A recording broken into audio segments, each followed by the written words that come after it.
I find it easy sometimes. I always have my phone on me. So given that, like, how can I use that to stay more organized? Because I might, if I have like a physical calendar, I might not be at home to see it.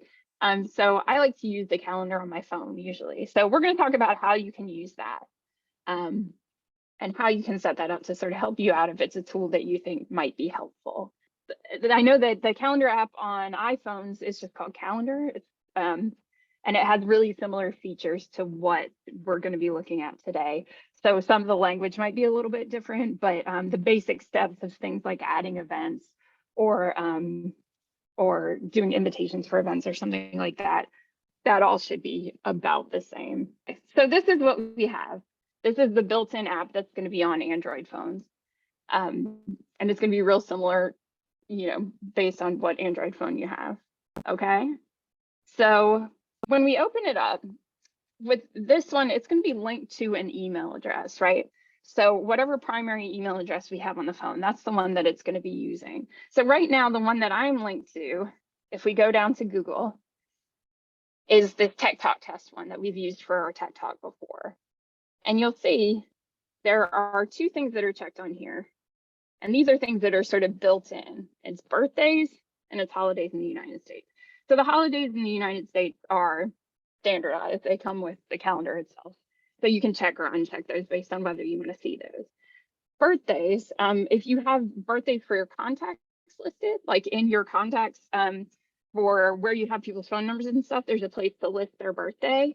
If you wanted to sync that with this, then everybody's birthday that you have in there as a contact would pop up, which is really helpful if you're somebody who likes to keep track of birthdays or has trouble keeping track of birthdays.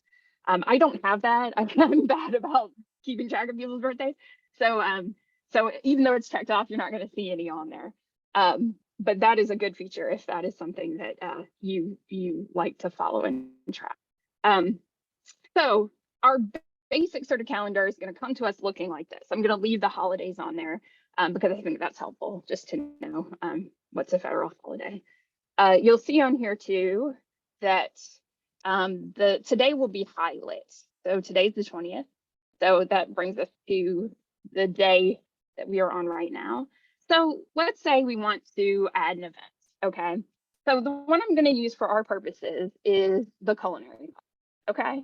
So we know that's on Thursday. All right. So what we're going to do, I'm going to show you two ways to enter an event. This is the sort of more direct way. And then there's another way to do it kind of quickly, right? All right. So let's do it the step-by-step way first. So culinary is going to be on Thursday. So we're going to go over here. What I did is I just clicked on Thursday. Okay. So that's going to bring up this menu. I mean, this calendar entry. And what we want to do is title this. So we know what it is. We're going to call it Smart Culinary Class. So we have that on Thursday. Okay, so it gives us the option to say all day. So if we had an all day event, so like let's say that, it's somebody's birthday or something, or it was a special sort of day where it's the day itself, we would turn that on for all day. Okay, so that would just make it so it doesn't ask you what time it is, it just lasts all day. As we know, culinary class does not last all day. I'm sure that Sam and Ariel are grateful for that. So instead, we're going to say the time. So culinary starts at 11, just as a reminder, and usually ends around 11:30. So we're going to say that, just so we have the whole thing. All right, so we've got that. And you don't have to hit save yet. That was the mistake that I just made. So just do that and look, it'll say 11 to 11:30. So we've got that set up. All right. And then it gives you the option of putting in a location. So if we were we're still doing everything on Zoom, but let's say, if we were actually doing it at the building, what we could do is go in and say the building's address, which is 158 East 115th Street. And what it'll do, if you search for that location, it will give you the option to add it. And you can get Foursquare to add to it. I don't use Foursquare, so I'm not going to worry about that. I'm actually going to click it over to address and then do 158 East 115. Then you can do this for anything. Say you have a doctor's appointment and you want to put in the address for it so you don't forget. This is a good way to do that. All right, so it's got it. We're going to say done. Again, we're not meeting at the building. I'm just doing this as if we were. So okay, so I'm going to take that off. But let's say you had a doctor's appointment or something. It was on, 123 Second Avenue. Just go in there, look it up, and it'll give you the Google Maps directly. And that's helpful because you can go here and that can take you directly to your Google Maps. That gives you a general sort of idea of where you're headed. So if you've got appointments that are all over the place, that's a good thing to do. All right. It's going to say my calendars here. You can have multiple calendars with multiple email addresses. So you can select which ones you want it to go on. Right now, I'm just going to leave it on Tech Talk Test. I don't need it on anything else. I actually have a couple of different email addresses with a couple of different calendars on here, and I usually have them all up at the same time. But if you're just using one personal email address, then you can just leave it with the one that you have. And then it's going to ask you if you want to set a reminder. And I always do this because it helps me not to forget things. And you can set as early as you want it to be before the event itself. I have 10 minutes before. If it's something that you think you might forget and you have to travel to get somewhere, you might want to set it for an hour before. You can set it for a whole day before if you need that kind of reminder. And then you can customize it. So you can say, 5 minutes, 6 hours, whatever. We're going to say for culinary, we want to know 15 minutes beforehand so we can make sure, we've got our coffee, we're sitting there, we're ready to go. So you can set multiple alarms too. So if you're somebody who needs to be reminded a couple of times, you can say, remind me half an hour before, remind me 15 minutes before, remind me 5 minutes before. So it doesn't limit you to just one. Okay. The next thing it's going to ask us is, do we want to repeat this? And this is really helpful. So, okay, we know culinary goes on for 7 weeks, right? We just put it in today, but so we don't have to do this every single week. It starts at the same time. It's a regular event. We can say, go ahead and repeat this every week. All right. And let's see, how many classes do we have left? I think 5, right? So you can say, repeat it 5 times. Or alternately, you could say, we want this to repeat every week until October 22nd, right? Okay. Or we can say forever. We want this to repeat every week forever. Okay. But what we're going to do, we're going to go ahead and say 5. Okay. And once we've done that, again, notice too here that it doesn't have a thing here where you're saving each of these steps that we just did. So there's not like a thing that says save. If you go back, what you've just added in there will save. So you see it says every week 5 times. All right. And then notes. This can be a really helpful field, especially for things like Zoom meetings or Facebook. What I do with these is I tend to copy and paste the Zoom links or the websites that I need to go to in here if it's something that's digital. So what I'm going to do here, and you could copy and link this from the website too. I'm just going to put facebook.com/SmartUniversity because that's our Facebook page. And if I click on that, when culinary starts, then I'll be directly taken to the live video.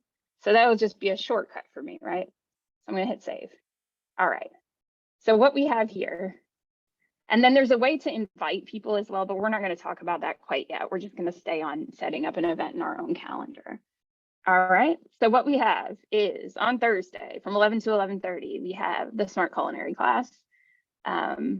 It's on our Tech Talk Test email. We have a location on here, which we're actually going to go in and edit in just a second. We're going to have an alarm 15 minutes before to remind us to get on. This is going to repeat every week 5 times. And this link is going to be on each of those. And I'll show you that as well. So if we click there, this is going to be weird because it's going to show us on here. It'll take us directly to the Facebook page where the live video will pop up. All right. So that's a nice little shortcut to that. So if we go in here, so that's our entry. If we want to edit anything about this, we're going to click on this little edit button down here, right? All right. And so, you know, let's look at the location. We want to take this location out. All right. We're just going to delete because we know we're not actually there. Okay. So we're going to say save. And we're going to say all events in the series. And what that means is that we want to edit not only the one for this Thursday, but remember we set up 5 additional ones. So if we take out the location here, it'll take out the location in all 5 of those additional ones as well. You can either do that, or you can say, it usually gives you the option to say just this event. This one, it wants to set it up for all of them. And what I want to show you is what we've done there. You'll see is we have this Thursday, the following Thursday, and then if we go, we'll see all 5 of these events, right? And so we have them up there, and we can always click on that Smart University link to take us right there. And each week it'll give us a reminder 15 minutes beforehand. So it'll give you a push notification. So if you have your push notification set up to make like a sound or something like that, or if they just show up on your phone, however you have that set up, that's how it'll come to you as a notification. The other thing we can do with this too is we can go in here and color code it. So if we want all of our smart classes to be the same color, we could have all of our smart classes being this red color, like the logo of SMART, right? So if we looked at our calendar, again, it'll say, do you want to do this for just this event, for this and all the future events, or all events in the series? We're going to say all events in the series. So that's all of our smart culinary classes that we just put in. So those are all be red, like the SMART logo. And then, you know, if we have something like a doctor's appointment, we could go in there and make that green, or, you know, a different color to sort of differentiate what different thing, what kind of appointment each thing is. Okay, so the fast way of putting in an event, it actually gives you sort of example of this. All right, so it says party at it's using military time, but party at 8 o'clock. So what you can do is say, so from the bottom, we're going to say doctor's appointment. Doctor's appointment Friday at 8 a.m. Check. All right, so that's the way it should work. So you have the doctor's appointment. So you can just do that directly from the bottom part here and just say the day and the time that it's supposed to start. And so if you want to just do that in a quick sort of note-taking kind of way, especially for things that you just need quick reminders for, you can do that. And then you can go in there, look, it'll still be an entry once you click on it. And then you can change anything about that you want as well. So my default is that I get a push notification 10 minutes beforehand. But if you wanted to change this, let's say, you know, you have to actually travel to your doctor's office. We're going to say, I want to push notification an hour before, not 10 minutes. I'm going to take off 10 and add an hour. All right. And then I'm going to go back and see that. And then, you know, I could put in a location for that. I could put any notes that I needed to remember in order to share information with my doctor or anything there. You can actually even add, you can copy and paste like information from there as well. The other thing that you can do also is invite someone to an event. So let's say I'm going to invite myself to this doctor's appointment. What it's going to do, it's going to send a notification, it's going to send an email to my Smart University address asking me if I want to join that meeting. There's another way for me to share that as well. So if I click on this and I say, so I just clicked on that appointment again, let me just show you.